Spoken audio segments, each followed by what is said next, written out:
The global threat of Islamic terrorism. Is it a global threat? Yes. And do you ever feel like that? Right down there. Which one's the laser pointer? The center button. Center button. That's a pretty ominous looking cloud, isn't it? Redeeming the time, for the days are evil. Porneros. It's actually very close to the word porneo. What's that sound like?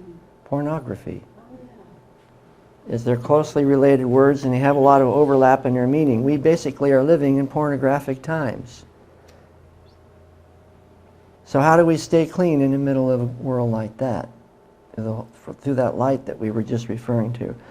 And to redeem is this word right here. It means to buy up, ransom, or reclaim, redeem, or rescue from loss. The greatest gift we have is time.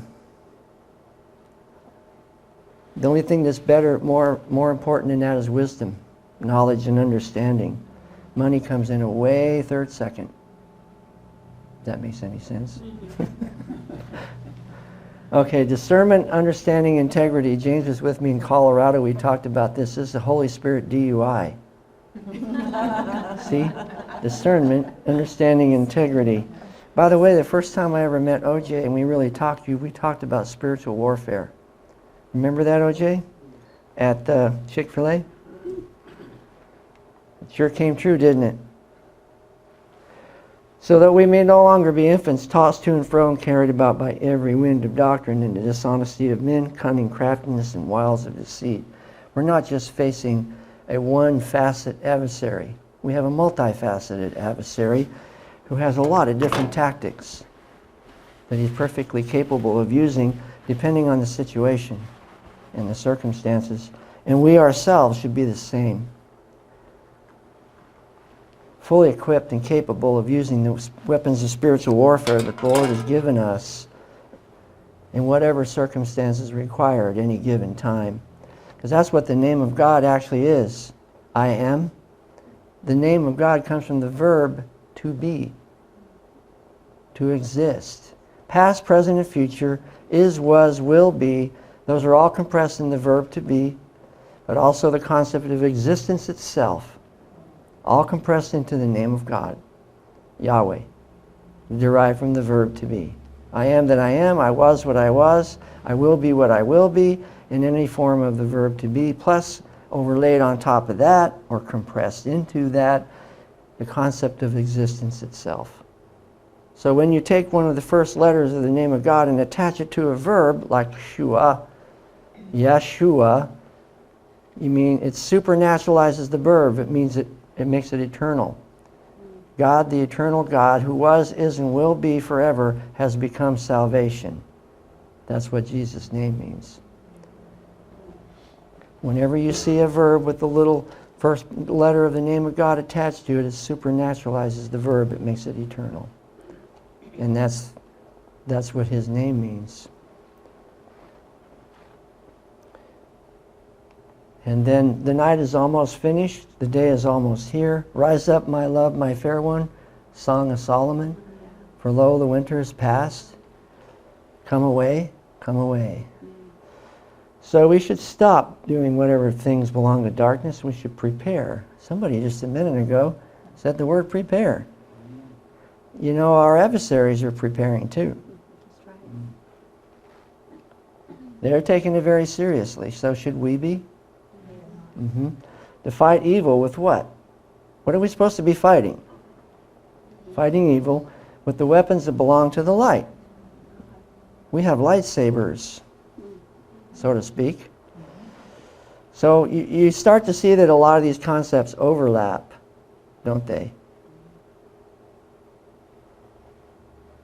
So be prepared. Now, we didn't talk. He brought up the concept of preparedness. And in any form of warfare, you have to be prepared. The parable of the one king who sat down and counted the costs to see if he would be able to go out and meet the other king who was actually stronger than him. He realized he couldn't beat him, so what did he do? He joined him. Rather than fighting him, he joined him and became his ally instead of his adversary. And that's what the Lord is asking us to do. Don't fight me. Join me. We surrender to him. So is everyone. You must forsake all that you have, or you cannot be a disciple. We have to surrender to him. Here I just read this verse, and then here is an interesting icon. What do you see? Somebody tell me what they see in that icon. Well, you could say that. 2, why 2? And the reason why 2 is because it has to do with enforcement of Sharia law internally and externally, both. And of course that's the Quran there.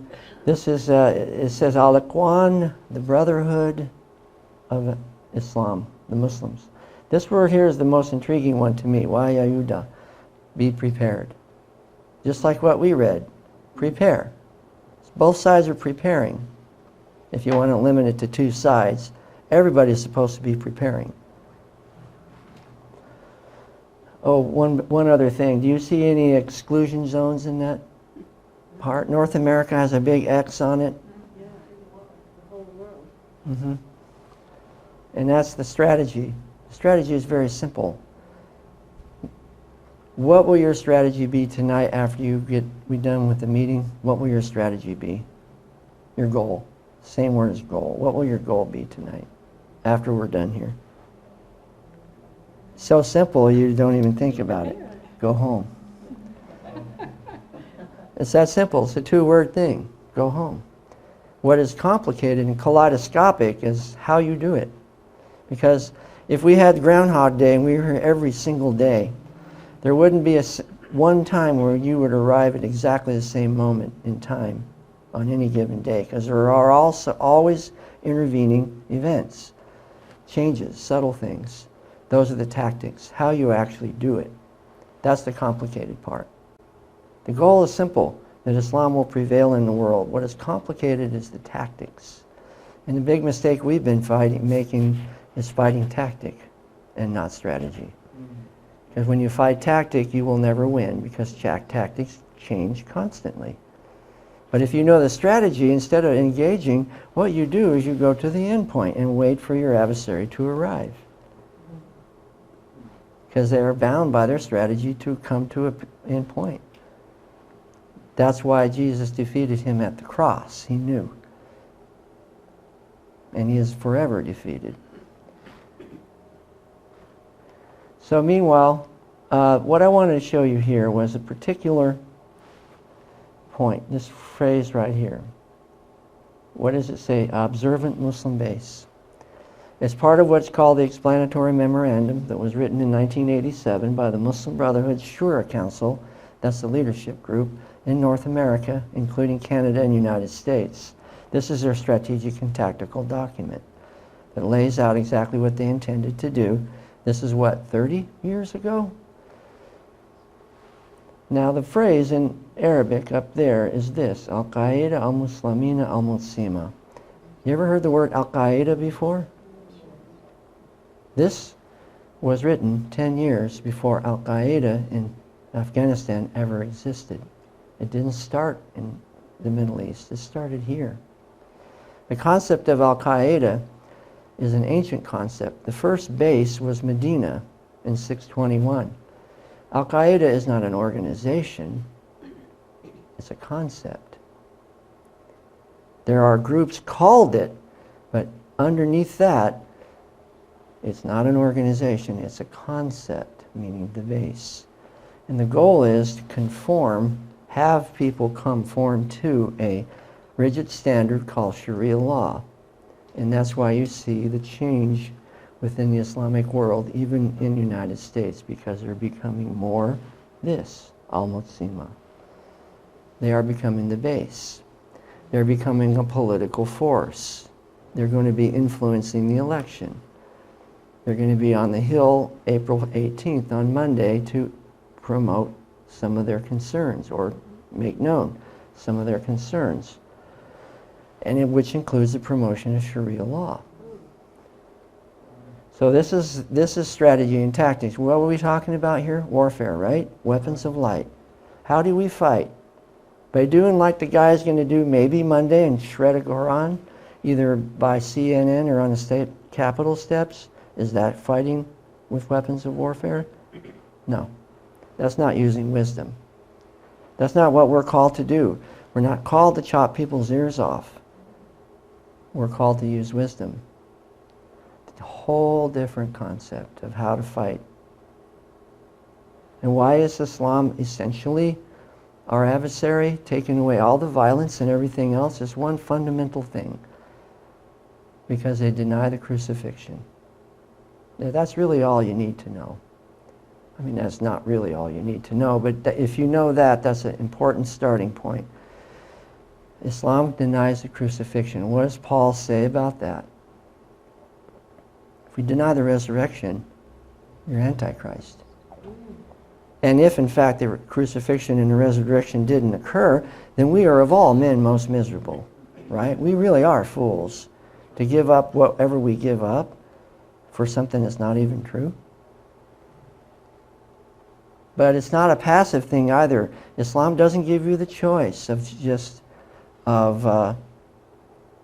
believing in the crucifixion. It says that if you do believe in it, that you're committing blasphemy. So it's a capital offense. That's a whole nother dimension. That is really the underlying motivation of why they persecute Christians in the Middle East, because they're called mushrikeen, or polytheists. That word right there is just the Arabic word for Al-Qaeda. That's A-L-Q-A-D, Al-Qaeda. Now here's where it started in the secular world. I was still active duty at this point. The main point of thing here is this memo came out in January of 2008, Terminology to Define the Terrorists, Recommendations from American Muslims.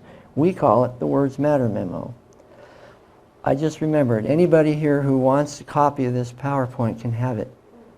That way you can go back. There's a sign-up sheet over there. You don't have to stress about trying to keep all track of all this stuff. You can go back. I have all the URLs to all the sources, so that all you need to do is go copy them and paste them, go look it up. You can study it and master the subject yourself. You don't have to take my word for it. And then another thing to keep in mind is I always date everything. I usually present in chronological order because I could say, let the story tell itself, let the picture draw itself. Usually if you put events in chronological order, it pretty well is self-descriptive. It will tell you. It'll unfold like a flower and you'll see the full image. So this is in 2008. This memo was sent to me by my colleagues, as I was a subject matter expert at the time. They asked me for my opinion about this, and I gave them a 7-point memo and sent it back up the chain of command, and never got a single response back from anybody higher than me, to this very day. And what I wrote was exactly true, and it has come true. So this is Words Matter. They're telling us that there are certain words that we should not or cannot use in terms of describing a threat. This is the first indicator that they were going to intrude into what I call the law enforcement arena and begin substituting a different approach to counterterrorism called CVE, Countering Violent Extremism. It's a civil rights and civil liberties based engagement and dialogue approach, not law enforcement. And it was all manifested to go to the end in what happened in San Bernardino with Tashfeen Malik, the woman who participated with Syed Farouk in the attack in San Bernardino. She was given a K-1 marriage visa to come here. But if we had been allowed to actually create fact-based cases and follow up on the information that we had, she would have never been given a visa. And if also they would have been allowed to query her social media, you may remember the news came out, we did not query her social media because we were concerned about violations of civil rights and civil liberties. But wait a minute, this is not a U.S. citizen. But we're extending to the world the same constitutional rights that we were endowed with by our Creator. Yes, are all men created equal? Created with inalienable rights to how, I'm stuttering a little bit, you know, apart from the Declaration of Independence, yes, they were. But not all nations follow that. We do. And now we have unilaterally extended them to everybody on the planet. Now, as we go forward, you notice some of these terms you'll see. Not build up, enhance, add to, but take away, remove, scrub, delete, hide. And some of you may have been hearing about the story lately, the 28 pages from the 9/11 Commissioner's Report, that they're talking again about maybe releasing. Well, that was 13 years ago. They've been doing one of these or more of these verbs with those missing 28 pages for all this time. Well, some of you know a little bit about my story. That's exactly what happened with me. They took the information that I put into the law enforcement system out of the system and then came and investigated me for putting it into the system. When this agency that I was part of, Customs and Border Protection, was founded specifically to protect our country from threat, both foreign and domestic. So we have what we call a disconnect, and it started to become really obvious in 2008. Here's another major turning point, this thing called the Holy Land Trial. Don't put you on the spot, but how many people have heard of it? It's a turning point in American history. The largest counterterrorism trial ever, still to this day. 102 indictments, convictions, 5 individuals, somewhere between $12 and $60 million of support from Hamas. And it named all the groups that were affiliated, that were raising money in America, and all of those groups to this very same day are still operating. They didn't shut a single one of them down. Those are the groups that I targeted, that I put into the database, that information was then subsequently removed. When I talked about it on Megyn Kelly, that's what I was referring to. The other point to keep in mind here, this is November of 2008. Prior to 2008, you may have made the argument that, well, we just didn't know. Well, okay, that's a plausible argument.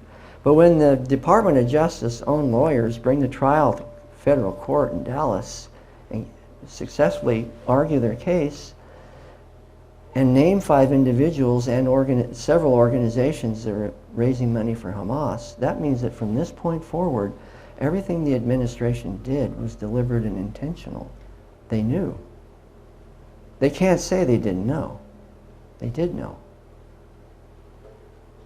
So everything that you see from now on, they knew. Phil, what does the F stand for? H-O-F? Holy Land Foundation trial. Now here is another turning point. These people here are the Muslim Brotherhood. The guys with their red and white, I call them Santy hats. This is our president, June 4th, 2009, was called A New Beginning speech in Cairo, Al-Azhar University. And he brought the leaders of the Muslim Brotherhood. Of course, if you follow history, you know that a few years later, they took over Egypt. But then they were subsequently kicked out themselves by the largest popular uprising, maybe in history. 30 million people turned out across Egypt and pushed them back out because they moved too fast. They overplayed their hand. But these are the parents, so to speak, of the groups that are operating here in the United States. It's the same organization. And the big thing about Benghazi, that we keep hearing about Benghazi, and everybody's seen the movie. The thing about Benghazi is that they knew at the time that we were arming the rebels on the ground in Syria from Benghazi, shipping caches of weapons to the coast of Syria, providing them to these people, Al-Qaeda of Iraq and al-Nusra, Jamaat al-Nusra. Not only were we giving them weapons, but we also told them to take eastern Syria as a buffer to prevent Iran and Hezbollah from coming from the east and helping Assad. Did they take it? Then what did they do? It's called ISIS. They took Iraq. If you look at the pictures on Google, at the gear they're wearing black masks when they march through Fallujah. Everything's U.S. government issue. We trained them. They did exactly what we told them, and then they took it one step further. That was the Muslim Brotherhood. No wonder I was in so much trouble all the time from the government. I was targeting the very same people that the administration was forming an alliance with, both domestic policy and foreign international policy. And it wasn't just under this one, by the way. It started in 2006. The first time I ever got investigated was under the Bush administration. And by the way, I went to Congress at least 45 times from about March of 2012 till now, 45 and counting. There hasn't been one single investigation spun up in all that time. And I'm talking primarily the current administration. Most of the leadership, chairman of most of the committees are all Republicans. And I have literally sat that close, face to face with the leaders of these committees and told them what was going on. That's why I became a whistleblower. What did they say to you? They said, oh, we need to protect you and we need to protect this information. But it's like they're all Muslims. Well, it's fearful. But what are they afraid of? That's the more fundamental question. Virtually the last verse in Revelation is for without are, somebody fill in the blank, the fearful, and the liars, and several others, bad categories. But why fearful? Why would being fearful exclude you from entry into the city of Jerusalem? You think that they will release the papers eventually, Which ones? the 28 pages? Probably, eventually. The reason why the fearful is a bad thing is because it keeps you from doing what's right. Why did the rich young ruler go away sorrowful? He knew what was right. The fear is the fear of loss. The Lord said, unless you lose your life, you will, if you seek to save your life, you lose your life, you save it. You save your life, you lose it. It's a paradox. If you seek to save it, you're going to lose it. And the fear of loss is what keeps men of integrity from doing what they know is the right thing. Fear of power loss? You fill in the blank, whatever it is. You have to be fearless. Otherwise, you're never going to survive in this warfare that we're in. This is the Department of Justice, Eric Holder, the same day that President Obama gave his speech in Cairo, he came out with a memo saying they were going to back up the new policy by enforcement of civil rights and civil liberties of American Muslims, which is nothing wrong with that, unless you disregard law enforcement, immigration law, and customs law, which is what happened. And we saw after the San Bernardino attack, the big fiasco with the vetting. Remember all that stuff about the vetting? Well, that's what this led to. More concerned about the civil rights and civil liberties of foreign nationals than upholding the constitutional rights of American citizens. Both are important, but you can't exclude one because of the other. Otherwise, you get into the mess we're in now. This is where it really came to the surface. Half the people on this countering violent extremism working group were people in the red and white hats. They're the ones that made the domestic policy for how we were going to approach terrorism. And just cutting to the chase, this CVE program, now the same groups that helped start it are now suing the government to shut it down. That takes a lot of audacity. To get into a position of authority and influence within the government, to create an entire policy they say will help counter violent extremism, and then now, 6 years later, to turn around and literally go after the government assertively to shut the same program down, saying that it's discriminatory, stigmatizing, and doesn't work. So what are they suggesting instead? They're not yet. Now here's, at the same time, these same groups, see, Spring 10, they're also doing this within the Islamic community. This is a reflection of the Al-Mu'tasimah, Al-Qaeda, that I showed you earlier. These things start to build like a wall. The concept of strengthening the Muslim community is manifested in a secular political context, not a religious one, though it actually is underneath religious, in these kind of things. don't talk to the FBI. When they simultaneously tell the FBI, we are the best sources for you to tell you about where terrorists are. It's a psychological disconnect. And that's what happened in Belgium. The fellow that was leading the group that attacked Paris was living openly in the community between 4 and 6 weeks, and not one person turned him in. This is just, this is what we call the year of the Great Purge. 2012 we're up to now, where all the training material that those groups deemed to be discriminatory or biased or inflammatory was taken out. Remember I told you words matter? Now we're at the point where we can't say the words at all. And keep in mind, I was active duty the whole time. Everything I'm showing you, I was still active duty. And I was getting in more and more trouble all the time. I got investigated 9 times during the course of my career. The last 3 were all at the same time. Department of Justice convened a grand jury to find probable cause to indict me on criminal charges. The Internal Affairs of Customs and Border Protection spent 2-person years building a case to fire me administratively, lose my job administratively, not criminally. And the Inspector General of the Department of Homeland Security was also investigating me too, all at the same time. And yet, as I showed someone here earlier, by God's grace, I retired honorably, which in itself is a miracle, because there was never any certainty of outcome, other than faith itself, of course.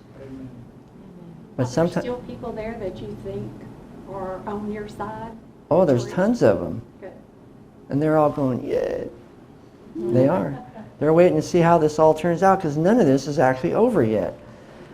I was a whistleblower while I was active duty. I'm actually still one, because I haven't even started telling the story yet. Wait till the book comes out. And that's not a promotion, that's a fact.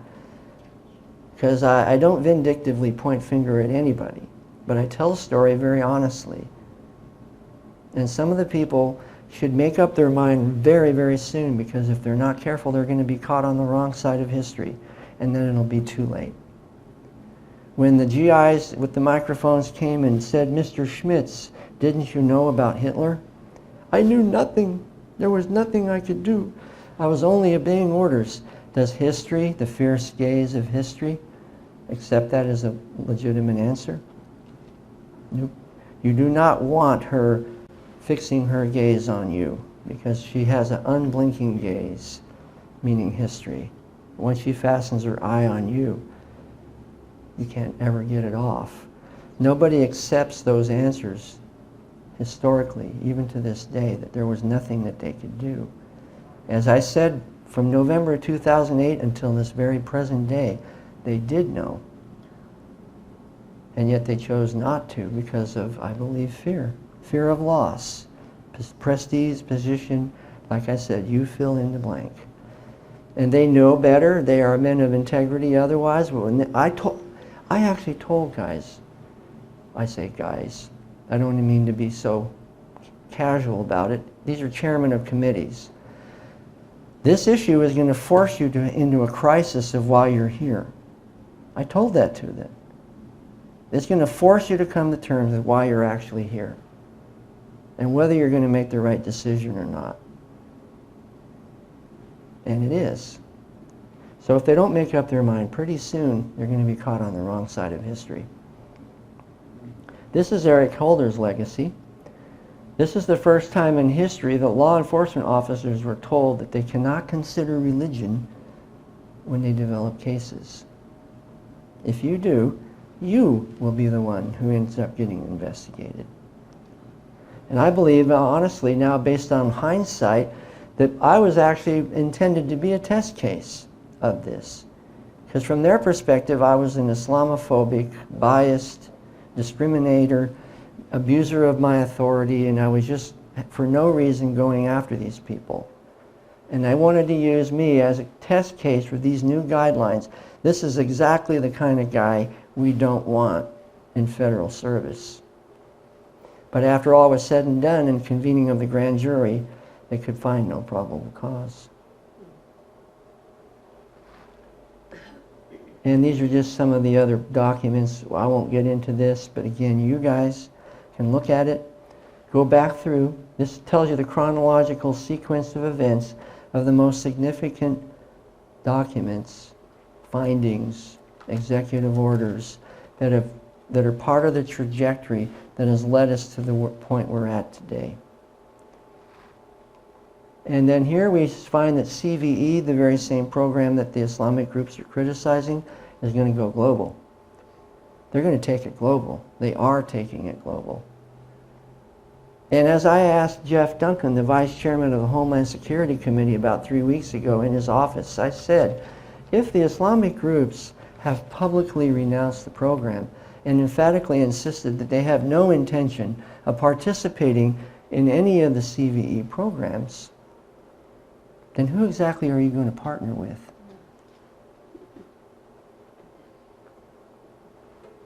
He didn't have an answer either. And what's more interesting is ISIS just came out, some of you may have seen the headlines flash by, where they've named some people in prominent positions in the government as targets for death, including some of the people in these committees and even some congressmen, because they're saying that they cooperated with an infidel government. That, I believe, is the reason why the U.S. Muslim Brotherhood front groups renounced the program, because they know, according to Sharia law, Quran 551, it is forbidden to become ansar, helpers, mean al-kufarin, with the unbelievers. Otherwise, you become like them. They're not allowed to participate. That's why they kill polio vaccinators. They see that as an intrusion from the outside world into their culture, and they view it as a overt attempt to influence their culture, and they kill them. They don't see it as a good thing. Anyway, the program by Loretta Lynch and Joe Biden is being taken global. So who exactly are going to be the violent extremists? I think you guys know, don't you? Now here's just another case that came forward. This is an NYPD. They had a study down here that they had used, which was an analysis of 12 or 15 different terrorism cases. All they did was lay all the cases out and then find the common points and did a fact-based analysis to develop trends. Well, they lost a lawsuit in federal court, and the Islamic and ACLU type organization said, you are forbidden from ever referring to that study again. You cannot develop cases after that kind of fact-based analysis. This is the premier law enforcement investigative organization in the country. What do you think is going to happen to cops in Corn Cob, Nebraska? If they try to develop trends on something they happen to see, they're going to use this case as a precedent and will shut them down. And I'm not talking theoretically, because I went through it over and over and over again. That's really the only reason I'm standing here, other than I might be standing here talking about some kind of a biblical presentation, is because I was forced to become a whistleblower, because I saw something and I did say something, and I found out what happens. I had the advantage of being older and having more experience, like his picture you saw with me and OJ and James. That was probably my 12th time to Israel, and worked in other parts of the Middle East ever since I was in my 20s. So I was very familiar. When 9/11 came and then the agency was formed, I hit the ground running. I had a big head start on most of the people. And I started doing cases. And I ran, wham, right into the wall of the administration. Because I was targeting the very same people that they decided were the best ones to help us stop the threat. Now, here's San Bernardino. This was the 2nd of December of 2015. When I saw the facts of the case start coming up on the screen, I literally sat up, pointed my finger at my computer screen, where I stay in Alexandria, and yelled, "That's my case!" I knew it. I knew like, I can't tell you how much I knew it. That's why I said it on Megyn Kelly. Up to that time, nobody had heard of the group called Tablighi Jamaat. Here in America, they haven't. Outside of America, everybody knows them. They're called the Army of Darkness. There's between 75 and 125 million members of the group. And Syed Farouk was one of them. And I knew also something was wrong because he was a Hafiz. Does anybody know what a Hafiz is? Hafiz is a person who memorizes the Quran. Now, how do you do that? How do you get certified that you actually memorized it? University of Phoenix? Nope. You are a person of prestige and renown. If you memorize the Quran, you are certified by the Shura Council, the leadership group of the mosque that you attend. And what does that mean? People knew him. That's why he was able to marry Tashfeen Malik.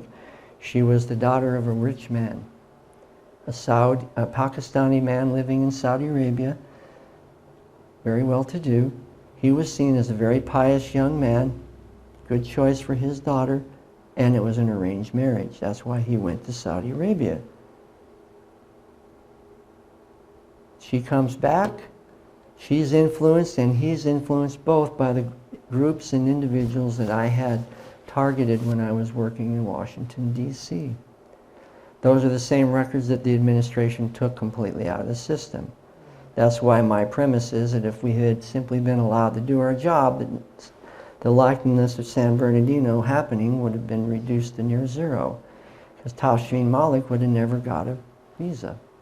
Also, that's a boy's name. Did you know that? Tashfeen was a famous jihadi who fought in the Reconquista of Spain in around the 9th century. And her name, Malik, means she's probably from the southern Arabian Peninsula. And I sent out emails the morning when her name first broke and told my colleagues in D.C., it's a boy's name and she's from southern Saudi Arabia. And where was she from? Southern Saudi Arabia. That's where she grew up. I don't think her name is Tashfeen. Somebody knows her real name, but it hasn't been made public in the media to this very day. But those are basic things. Remember I said words matter? If you're given a visa, if you introduce yourself to me and you say your name is George, well, that'll get your attention, won't you? You might have a good reason to be named George, right? But it would make you curious, wouldn't it, at least? Why does somebody name you George? Well, you have a reason. That's the same thing with Tashfeen. It should have been obvious right away. It was an unusual name for a woman. So this is what Loretta Lynch said right after the attacks. She didn't go to San Bernardino. She said that anybody in America who has anti-Muslim speech that edges toward violence will be prosecuted. While they're simultaneously telling us if you see something, say something, if you actually do see something or say something, you're going to get prosecuted. And then on top of that, my former boss goes to the Adams Center Masjid in Washington, D.C. and stands with this guy right here, who is a member of the Muslim Brotherhood, and reassures them that we're going to be watching out for you. Neither one of them have ever, to this day, gone to San Bernardino, or for that matter, Chattanooga, or for that matter, Fort Hood. Here's when I went public, when I told her that it was Tablighi. That was the 10th. Meanwhile, the same day, I find out, while I'm telling Megyn Kelly about the threat, my own president is telling people not to worry about it. This is the world I live in. I tell people it's like living in Alice in Wonderland, where the Mad Hatter has a 45.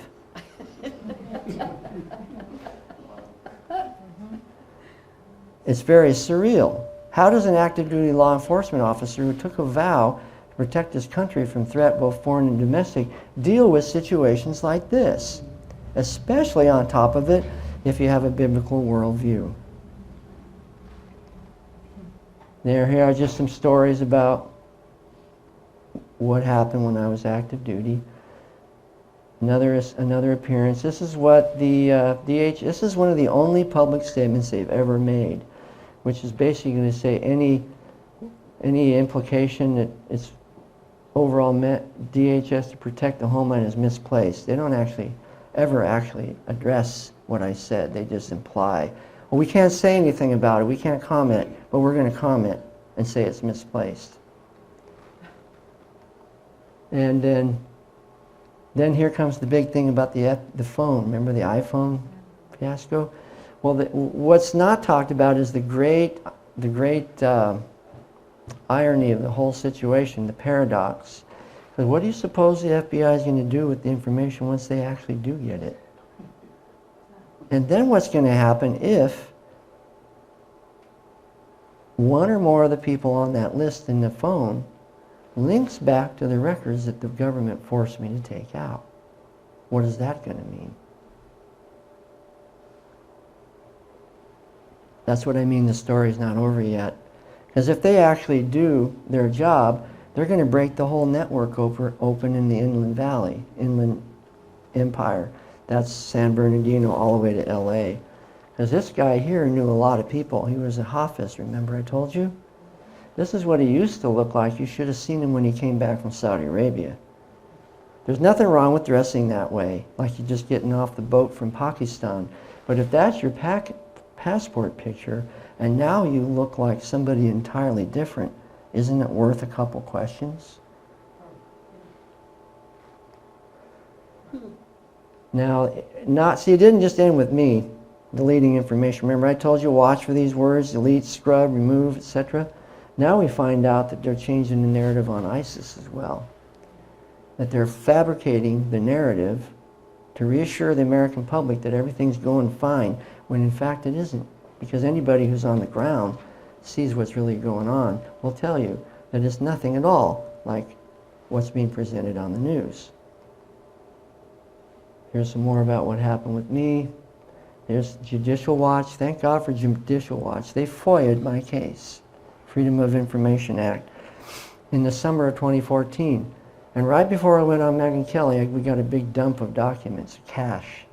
And in it was the whole walkthrough of what the emails behind the deletion, when they made me delete the records. There it was. That's why I could confidently say on television, I knew the reason why they did it, because it was in the FOIA documents. See, now here we are coming up to quite recent time. They're still at it. They're still trying to intrude themselves into law enforcement so that we cannot have a counterterrorism policy based on law enforcement. It has to be based on civil rights and civil liberties. And then here's another one. They're going to sue the government because of the no-fly list. Another intrusion. And here's this third component, the CVE. Remember I told you that they are the very same ones that helped initiate the program?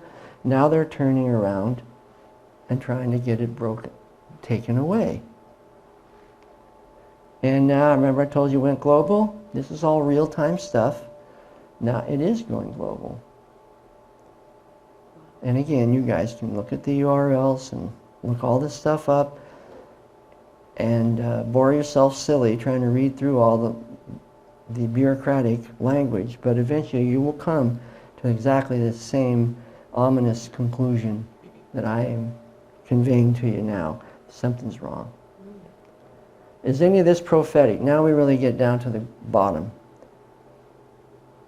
What does this have to do with who we are as members of the body of Christ? Or does it? What do you think? Does it or not?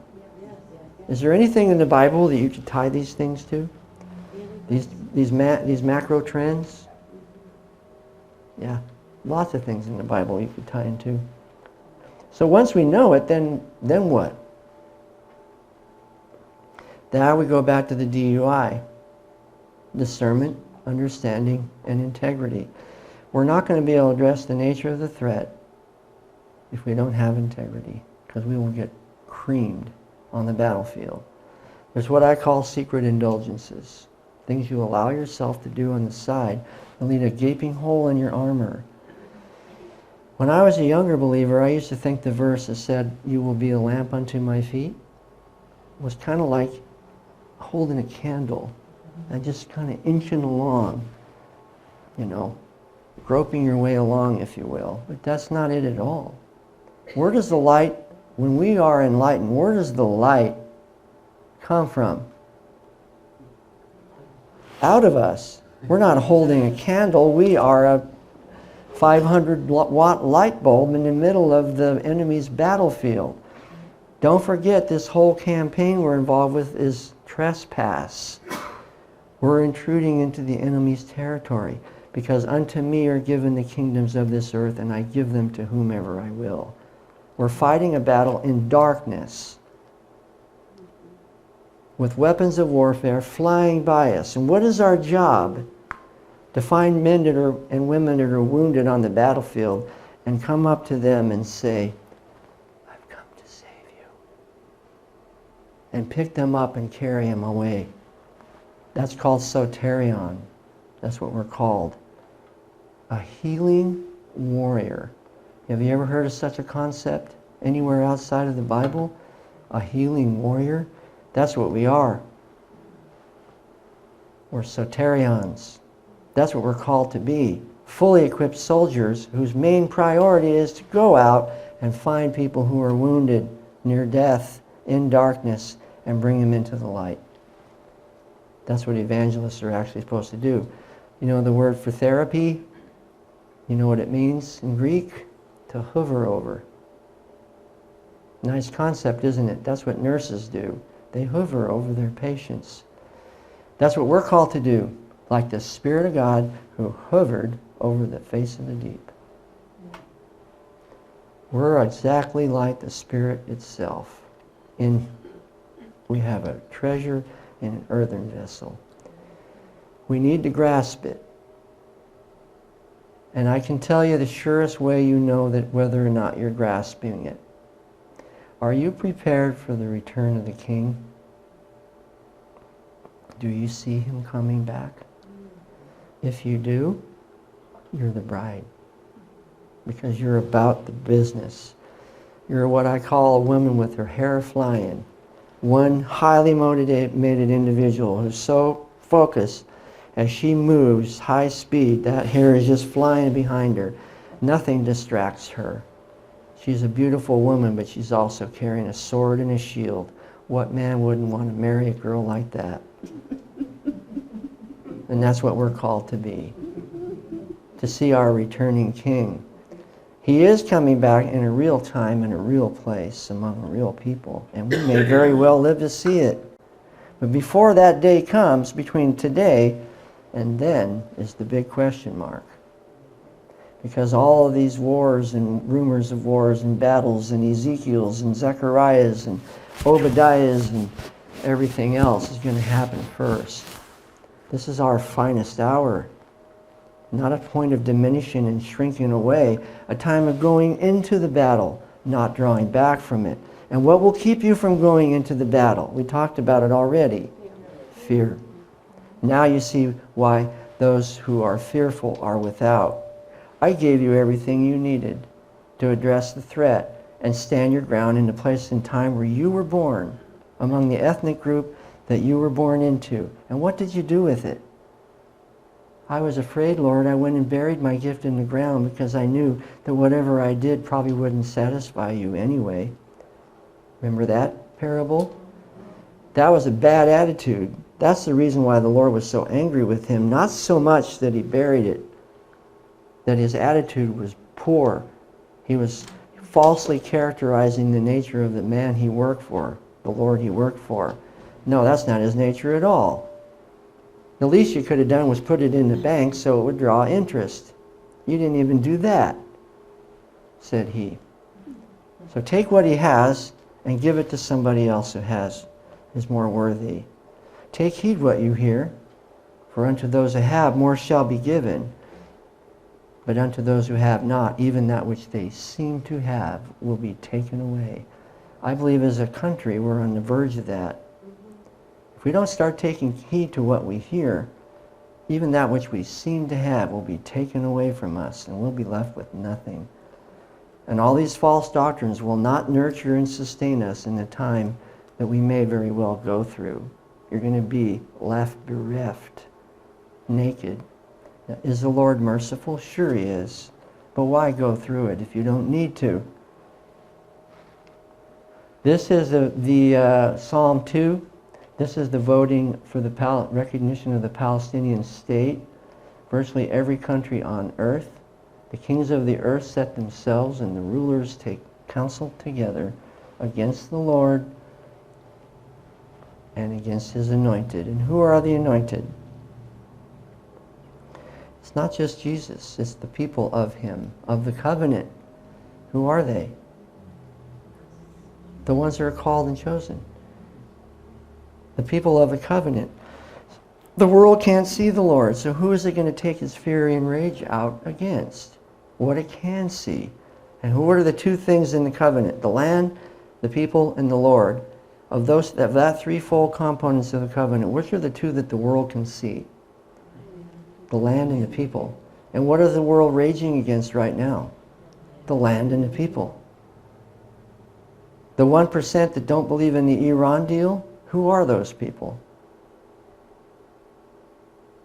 Those pesky Jews and those wacky evangelicals that have a prophetic perspective, not a secular world perspective. We know the Iran deal is bad because, according to Ezekiel, Iran is one of the 4 power centers that's going to coalesce together in the end time and come against Israel and be utterly defeated. Are we enabling them? Yeah. Some of you that have been believers since the 70s, remember what the big debate was back then? What place does America have in the role of prophecy? Well, now we know. We helped set the table for the North, the East, and the West, and working on the South of the 4 major power centers of the Ezekiel scenario. We broke the structure in the Middle East, broke it open, and now that void is being filled by the ethnic groups that are going to be playing central roles in the Ezekiel scenario in the end times. And what you see on the ground is exactly what you're going to see more and more and more until the Lord finally does intervene. And eventually they're going to coalesce and they're going to come against one primary target in exactly the same valley where OJ and he and I were standing. The valley behind us is the valley where the final battles are going to take place. That very one. And this is what it looks like, and this is what it will look like. This is the rivers of activity from the entire world. Doesn't that look like the Ezekiel scenario? Sure does. West, east, south, north. They're coming from every direction. And they're fighting in exactly the same places that are mentioned in the Bible. In the land of Al-Shams. Al-Shams means sun, the place where the sun comes up. And this is one of my sayings the Lord showed me a long time ago.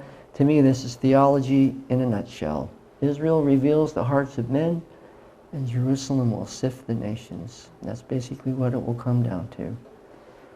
His judgments against the nations will be based on how did you treat my brethren and sisters? How did you treat the people that were my blood relatives? That will be the first great sifting. And this is what is going to finally happen. Lo yishma'od Hamas be'artzech. No longer will you hear Hamas, violence, in your land. The whole world is balancing on that letter, right there. That is B, means in, Aretz, land, yours. That's how Hebrew works. In, land, yours. Whose land is it? The land was given by the Lord under the everlasting covenant. It's your land. The controversy is already settled.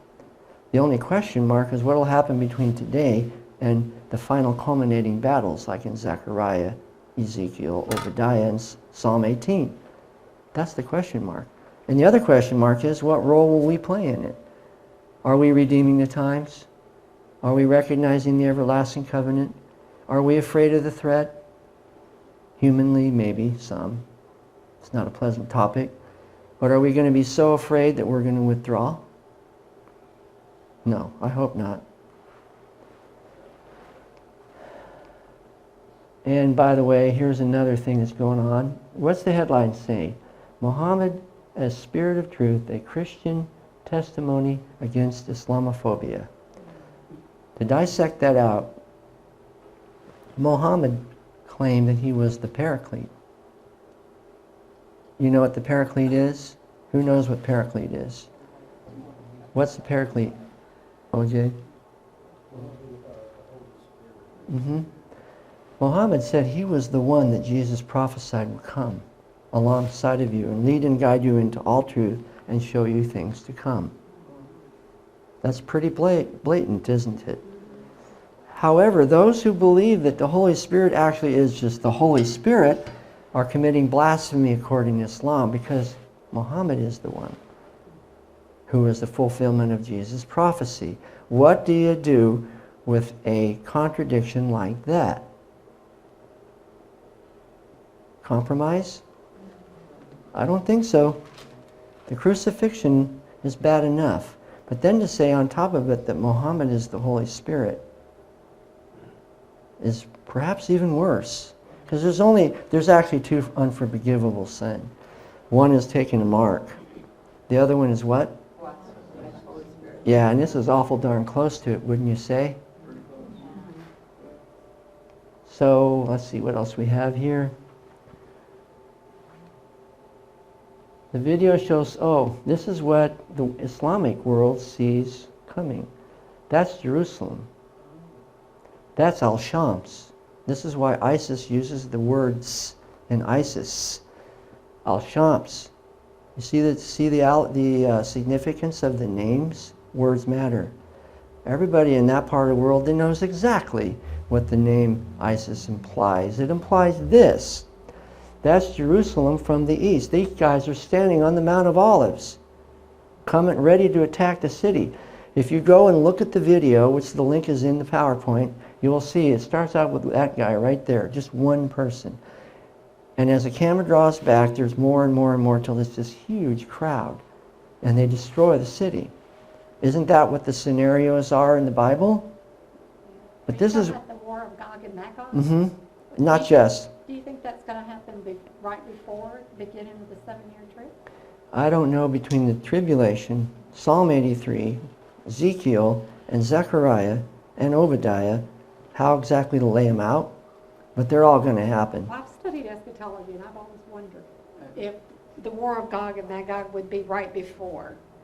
And it seems like to me that it would, because logically it has to be something catastrophic to take the U.S. out as a world player. Well, we almost are out. We've basically positioned ourselves to be out. You know why? Because we discredited ourselves. We have no honor left. We could be restored, but right now we have no honor whatsoever in the Middle East. Let me finish up and then we can talk about it. There's anticipation of your question right there, abomination of desolation. But watch the video and see what the prophetic view from that part of the world actually is. Regardless of how you game it out, it always ends up right there, doesn't it? Every time. That's where it ends up. So, when all these things begin to take place, what does it tell you to do? Stand like this? Straighten up. I want you to do a little experiment. When you leave or anytime you think about it, check yourself and you'll notice that you walk looking down. But this says for us to walk with our heads raised up. Why? I learned when I was at the academy about running. I don't like running.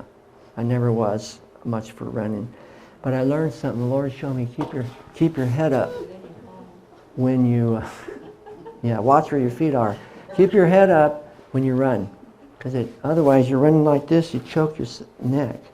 And you lose 10 or 15, 20% of your air. Keep your head up. It tells us to do that. When you see these things coming, straighten up and raise up your heads because your redemption, your deliverance draws nigh. That's a completely opposite reaction, the natural reaction for fear and anger, which are the two most natural. Either become afraid or angry. Rise, shine, for your light has come. That's exactly what he showed in Isaiah 40. And that, my friends, is it. Everyone-